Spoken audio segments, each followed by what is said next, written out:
What I'd like to go over today is some of the do's and don'ts with drawing the resonance structures. Because other than these two, you can really do anything. I mean, sometimes there's open road, makes people feel uneasy. That's what we're trying to do. Trying to go over many circumstances and then trying to give you an idea of what you can do, what you cannot do. Two big notes is when you're drawing the resonance structures, you don't break a bond. You don't break a single bond. What moves around is like a double bond, electrons in double bond, or electrons in the triple bonds, or the lone pair. Single bond is really difficult to get rid of. You don't do that by doing the resonance. So that's simple, right? Second one is, if we go talk about the other elements in the third row, fourth row, then it might be different. But organic chemistry typically deal with the elements in the second row, meaning that you're going to fill out the second shell, which is a 2s orbital, 2p orbitals. So you know that counts 8 electrons in the outer shell, which we call valence shell. So with atoms in the second row, they cannot have more than 8 electrons. That's octet rule. So if you have an oxygen here, which is a lone pairs, so I told you that you can move the lone pair. If you try to move these oxygen lone pairs comes in that now it gets shared by oxygen and carbon together, then you are making triple bond with an oxygen and carbon. And that move is invalid. Reason why it's invalid, because if you just make this carbon there have a 10 electrons. So that is above an octet. So that's the reason this move is not okay. All right. Other than that, you can basically do anything. All right. So given that, I'm going to give you several scenarios.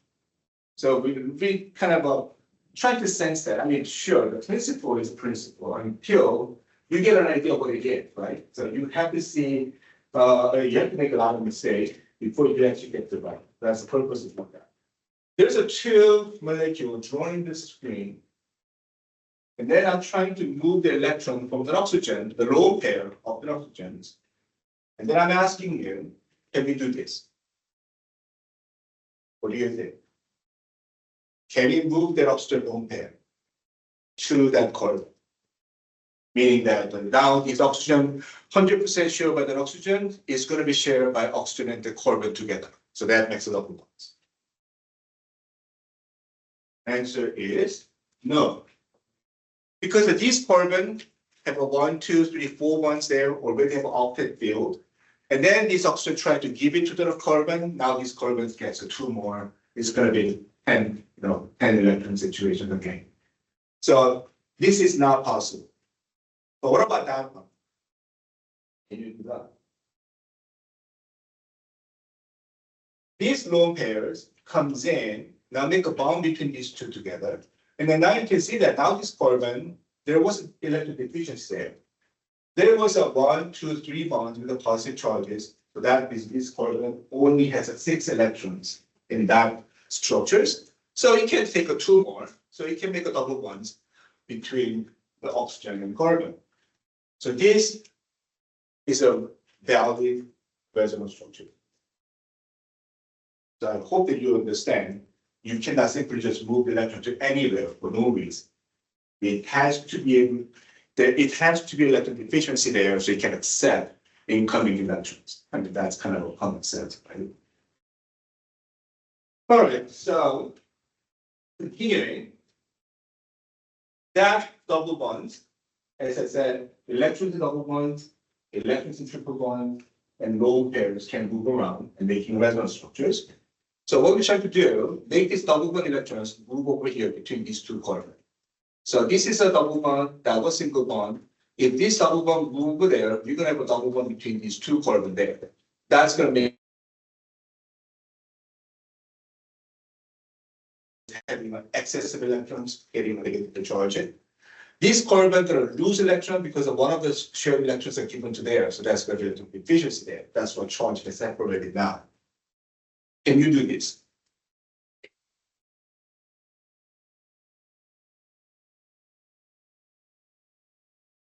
And answer is no.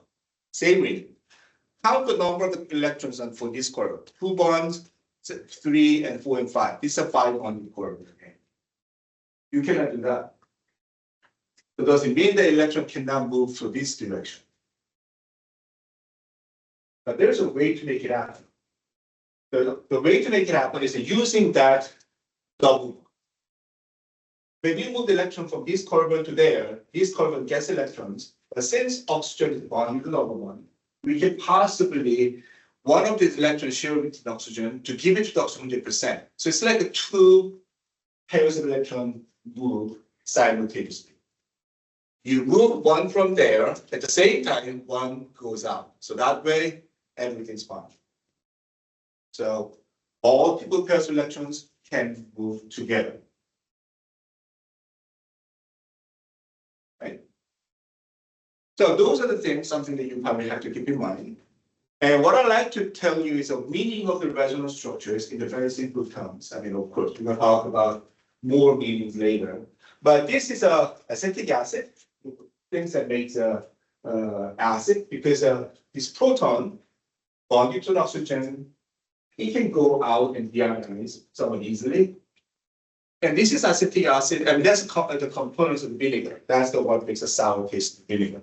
I mean, you know, the acid property of characteristic of acid, it gives a sour taste, right? So why this proton can be acidic? Why that molecule is acid molecule? Well, that is justified by these resonance structures, because once this proton goes out to the water, then proton means H plus.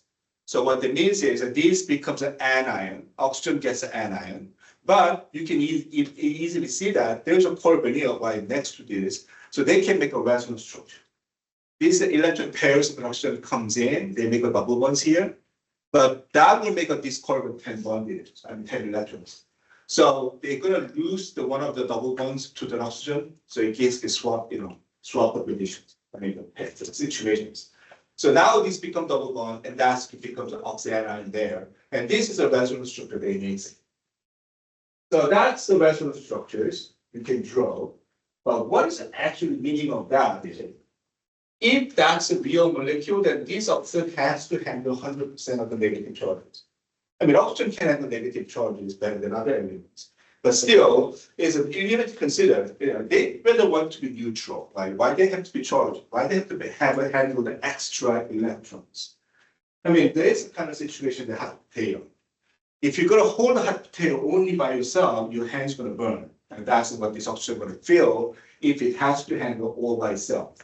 But if the adjacent oxygen neighbor can help it out, and half here, half there, that's basically what it's going to be. But by sharing this thing together, then you only handle like a half of the potato, hot potato. So it makes it barrel. So that means this proton going out to the water, yes, there's no big deal. So that means the proton can go out. That's what makes it this molecule acidic. That's why vinegar is an acid. So those are the type of things that we're going to keep talking about. The meaning of the resonance structure is actually the alleviating pressure in the molecule. So that is kind of the things. That's why this has a good meaning. Well, we also going to talk about some of the concept of resonance structures, major and minor contributors. So the one that we just talked about, this and that is basically oxygen being negatively charged on both sides, even though those are different oxygens. So we'll say 50% of this, 50% of that, and a mixture of that will be the real situation. So they are equal contributors that equally contribute to the resonance or the whole resonance structures. But if you look at that one, this is the carbon oxygen double bonds, we call it carbonyl. One of the resonance structures we can draw is a pair of electrons that makes a double bond given to the oxygen 100%. And that's kind of weird, but that makes this carbon positive charging. And now the oxygen has a one more electron by this move, so it gets negatively charging. These two are not equally contributing to the situations. This has a more meaning. This is a more real stability. Nature hate to have a charge separated. That's what nature really hates. They also hate the void too. They don't have that. They really hate the vacuum. If there's anything there, they try to fill it up. At the same time, they don't want to separate the charges. So anytime you see that X charges are separated, that is kind of against what we normally see. So this weighs the energies. So this was completely neutral molecule. Electrons being shared between the carbon and oxygen. But if you give this oxygen to if this electron pair to an oxygen, now you got the charge separation, which makes it the molecule unhappy. So we're going to call this is a major contributors. We're going to call this minor contributors. And one of the big reasons why this becomes a minor contributor is if you look at the carbon here, it's going to be positively charged. If you count number of electrons in the carbon, it's going to be only 6. 1 is bonded here, 2, 3 bonded, right? So there's 6 electrons are shared. And then being positively means that it doesn't have no lone pairs. So 6 is the only thing it has in the value, which is less than 8. So it doesn't met the octet. So that's why this carbon is a reason why the energy is higher in these resonance structures. Oxygen negatively charged. If you look at it, this oxygen still have 8 electrons. I mean, of course, it tends to handle more than 1 used to do. That's why it becomes negatively charged. But octets are met with an oxygen. But this carbon is only 6, no octet. So that's a big reason why this also becomes minor contributors. So minor contributors, as the name suggests, it only contributes small amount. So you may consider that's probably we can. Well, in some sense, minor contributors actually shows a true property of the molecule. We've been talking about this bond between the molecule, the covalent bond. Electrons are shared between the 2 atoms. Here is the carbon and oxygen. It's a double bond, however. Electrons are shared between the carbon and oxygen. If you remember the electronegativity, oxygens are better handling electron than the carbon. So if these carbon and oxygen are shared electron pairs, oxygen will get more shares from the carbon, right? So we would call that bond as a polar covalent bond. And then we're going to see that oxygen having a more than a carbon. So oxygen being a slightly negatively charged because it gets more. And then carbon gets slightly less because oxygen demands more from the carbon. So there's a slight charge separation that actually exists.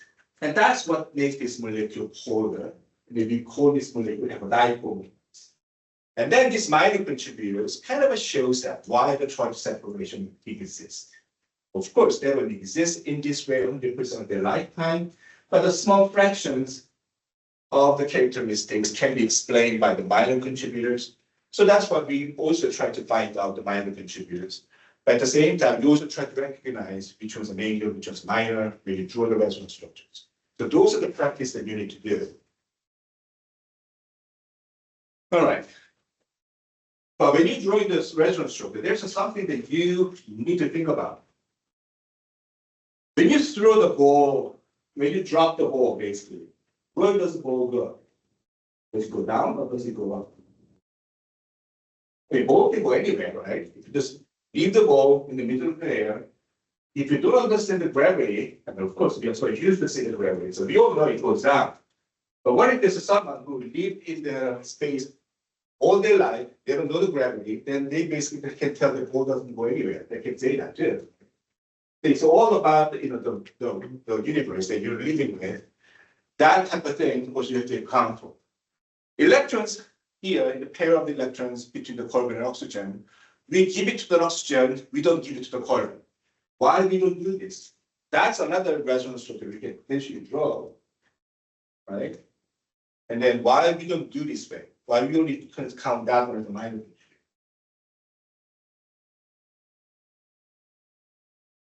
If you do this way, give an electron pair to the carbon, carbon is being negatively charged and oxygen is being positively charged.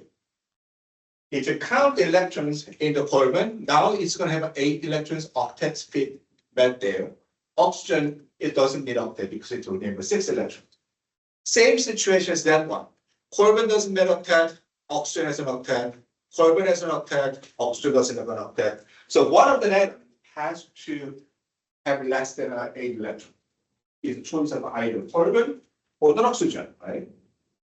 So, but why did I choose this one, not that one? What was the reason for it? That has to do with electronegativity. That oxygen getting electrons is a reasonable thought because it's a more electronegative atom. Carbon is less electronegative than oxygen. So which one do we really want to make it positively charged or negatively charged? That's more realistic than that one. That is when you drop the ball into the air, you're thinking it goes up the sky. That goes against the natural process we know. So we don't do that. Of course, you can imagine anything on paper, like a time travel. I wish it exists. But it doesn't exist right now. Maybe someday we'll find out, but not right now. So that's why these formal resonance structures is invalid.